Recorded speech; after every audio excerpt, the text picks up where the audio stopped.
bilang ke Ria kalau si Bunga ini muasin banget. Nuannya itu, rapat banget gitu loh kata pelanggannya. Jadi banyak banget pelanggannya yang sering balik ke Bunga. Di saat Ria mau membersihkan area kawan Bunga, dia kaget pas ngeliat ada putih-putih kecil bergerak-gerak di dalam alat vitalnya si Bunga. Dia jelaskan semuanya ke Ria. Ternyata Bunga ini pernah pasang susuk emas di kemahnya. Dan selama itu Bunga nggak pernah cerita ke siapapun, termasuk ke Ria.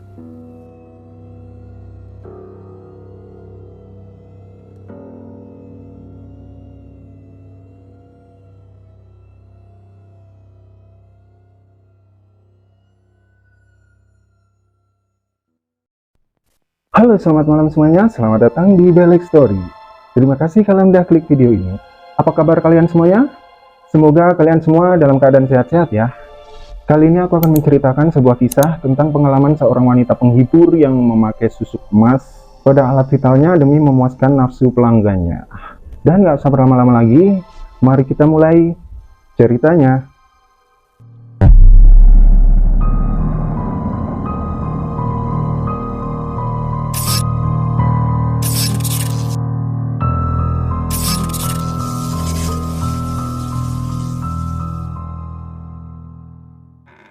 Sebenarnya kisah ini nggak pantas buat diceritakan ya. Tapi narasumber kita kali ini minta diceritakan agar bisa menjadi pembelajaran buat kita semuanya. Cerita ini aku dapat dari narasumber yang bernama Ria. Di sini kita pakai nama samaran semua ya, karena untuk menjaga privasi dan hal-hal yang tidak diinginkan di kemudian harinya. Kalau ada kesamaan nama di dalam cerita ini, bukan karena disengaja dan aku minta maaf ya. Ria, pada saat itu dia berumur 25 tahunan dan berprofesi sebagai pemuas nafsu laki-laki.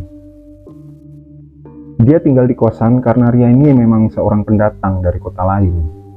Ria beralasan melakukan pekerjaan yang tidak halal ini dikarenakan faktor ekonomi, dan dia juga pernah mengalami kekerasan dalam rumah tangga saat dia ini nikah, dan akhirnya memutuskan untuk bercerai. Jadi Ria ini seringkali melayani laki-laki, terkadang dilakukan di kosan.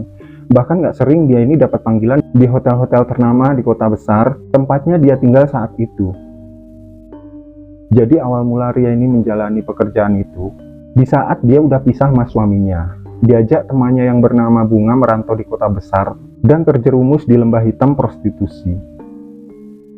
Ria ini satu kos-kosan sama Bunga, bahkan satu kamar. Di mana kos-kosan yang mereka tempatin ini, yang memang kos-kosan semua penghuninya ini kebanyakan wanita penghibur. Dan Ria cerita, di awal mula dia melakukan pekerjaan itu, dia ini banyak banget diminatin oleh pelanggannya, oleh laki-laki. Karena memang Ria ini terbilang cantik, bodinya seksi, tubuhnya mulus, putih, bersih, dan di situ menimbulkan rasa iri dan dengki oleh penghuni kos-kosan lainnya di situ, yang memang semuanya itu profesinya sama Ria. Suatu ketika saat Ria ini melayani laki-laki di kos-kosan situ, dia melayani pelanggannya seperti biasa, dan tiba-tiba pelanggannya ini ngeluh. Dia ngeluh kalau badannya Ria ini bau badan, bahkan bau mulut juga. Gak cukup sampai di situ, bahkan kemaluannya Ria ini jadi bau yang gak sedap gitu loh. Di situ Ria ini bingung, sebenarnya apa yang terjadi dengan aku? Sebelum-sebelumnya gak pernah kayak gini, apalagi Ria ini termasuk wanita yang bersih. Dan semenjak itu Ria jadi sepi pelanggan, bahkan gak ada lagi laki-laki yang memakai jasanya. Dia jadi sepi. Usut punya usut, setelah Ria ini diantar Bunga pergi ke tempat dukun salah satu kenalannya Bunga. Ternyata Ria ini dikerjai oleh salah satu penghuni kos di situ. Penghuni kos yang iri dengan dia, yang ngerasa dia ini kalah bersaing sama Ria, karena memang Ria pada waktu itu laris banget, banyak laki-laki yang memakai jasanya. Dan akhirnya Ria ini dikerjain gitu loh oleh dukun suruhan salah satu penghuni kos yang iri tadi, yang semacam kayak Ria ini dikirim teluh atau guna-guna gitulah. Tapi herannya Ria, walaupun dia ini diteluh atau dikirim guna-guna, badannya dia itu selama itu nggak pernah ngerasa sakit atau nggak pernah terjadi hal-hal aneh sama dia. kayak normal-normal aja gitu loh.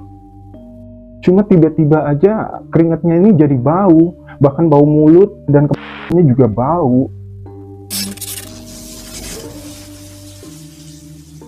Singkat cerita, setelah Ria ini sembuh, seperti sebelumnya, dia tetap melakukan pekerjaan sebagai pemuas nafsu laki-laki, melayani laki-laki hidung belang. Tapi kali ini Ria pindah kos dari tempat lama ke kosan yang baru.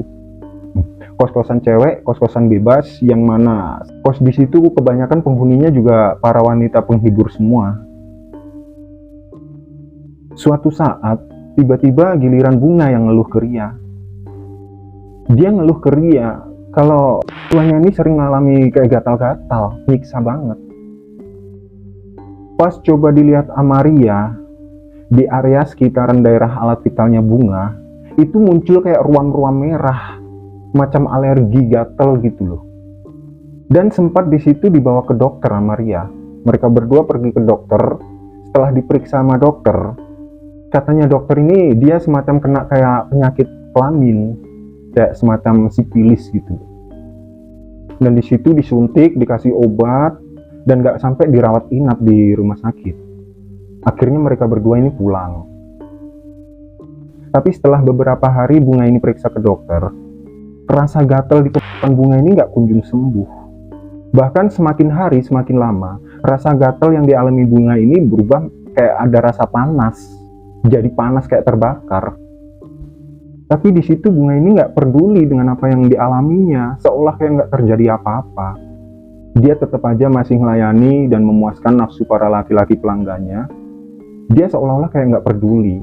Gimana nanti kalau penyakitnya ini nular ke pelanggannya?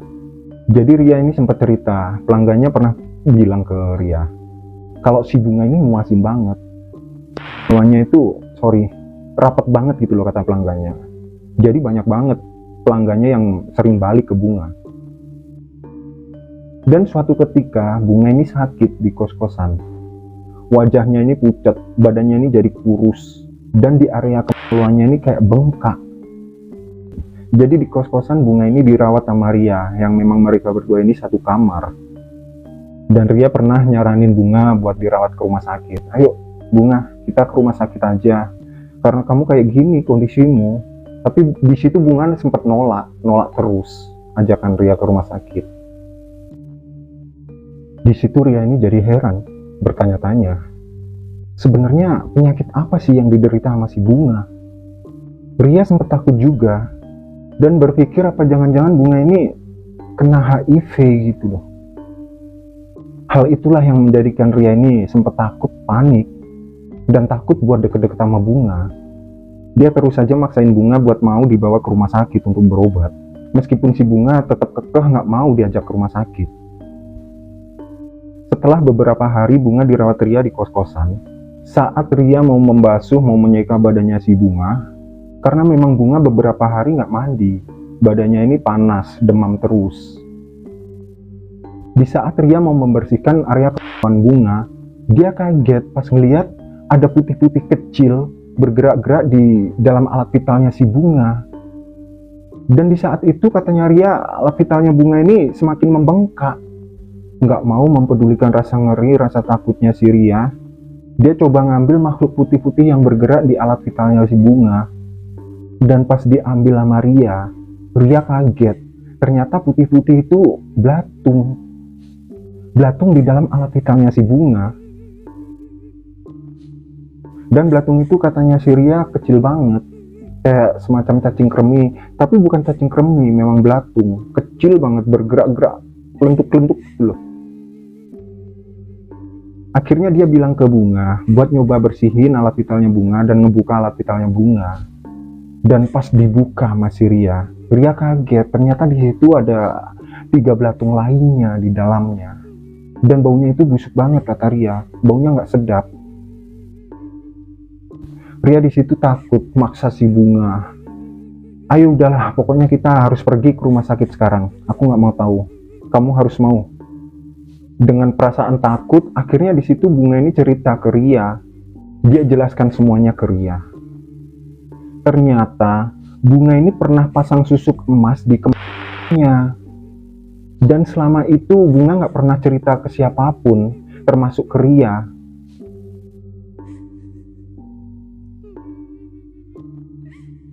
Dia sengaja pasang susuk itu di rumahnya, memang karena buat muasin para pelanggannya, biar dia ini laris gitu loh, banyak pelanggannya yang balik ke dia gitu loh, pakai jasanya.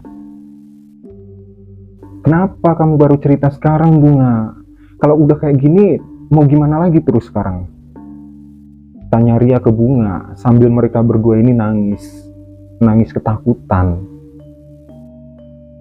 Bunga bilang ke Ria, suruh bawa dia, antar dia ke dukun tempat dia pernah pasang susuk emas itu. Dan Ria baru sadar, baru tahu, kalau ternyata dukun yang pasang susuk emas si Bunga, itu dukun yang pernah nyembuhin guna-gunanya pas waktu diantar sama Bunga.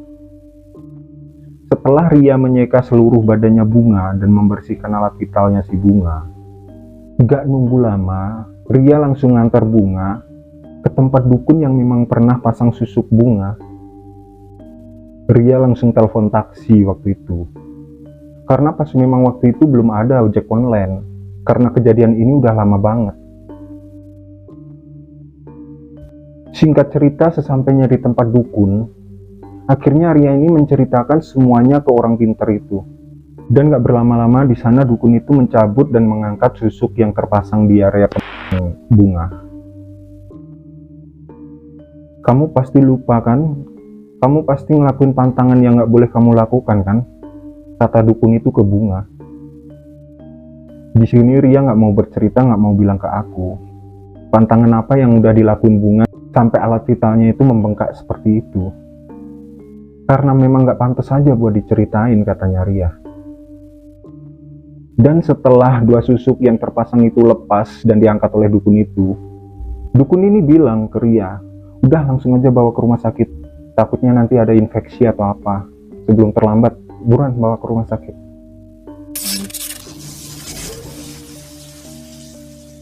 Singkat cerita, setelah mereka berdua ini pulang dari tempat dukun itu, Ria langsung aja bawa Bunga ke rumah sakit untuk berobat. Dan saat itu juga dia dibawa ke IGD rumah sakit. Dan akhirnya Bunga dirawat opname di rumah sakit itu. Setelah sekitar 2 minggu Bunga ini dirawat di rumah sakit, alhamdulillah Bunga ini sembuh dan bisa pulih seperti sedia kala. Semenjak kejadian itu, Bunga Maria udah bertobat, nggak mau lagi jalanin pekerjaan yang nggak halal itu, dan mereka berdua lebih memilih membuka usaha kuliner sendiri.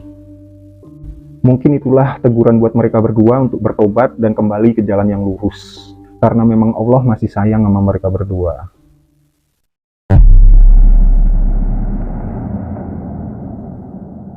Itulah akhir cerita pengalaman yang pernah dialami oleh Ria sama Bunga, yang pernah terjerumus ke lembah dosa yang pernah mereka dua lakukan.